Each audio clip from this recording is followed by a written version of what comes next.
Саша Шонкулович. Вот.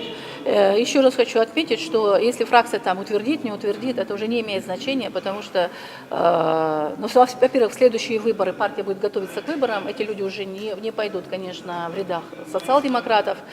Вот.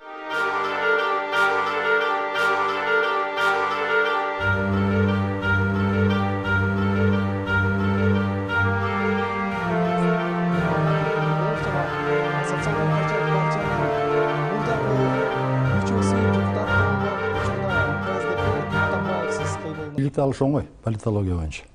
Бийликти башкарып иштетиш жана бийликти кармап калыш эки маселе өтө тең татаал болот. Буга жөндөмсүздүгүн көрсөтүштү да булар. Ошон үчүн булар баарын кайра карап чыгыш керек.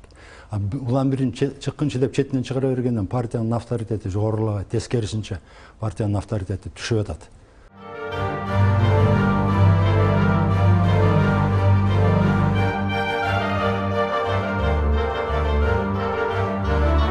СДПК не должна иметь право участвовать в следующих выборах, поскольку дискредити- именно вот они вообще, дискредитировали все, что есть. Дискредитировали парламентаризм, дискредитировали парламентскую демократию, дискредитировали вообще партийную систему управления. Они все полностью дискредитируют, все, что можно и невозможно. Да? И поэтому, если сейчас будет распуск парламента, то следующим выборам народ должен потребовать, чтобы СДПК не должен быть допущен к этой партии.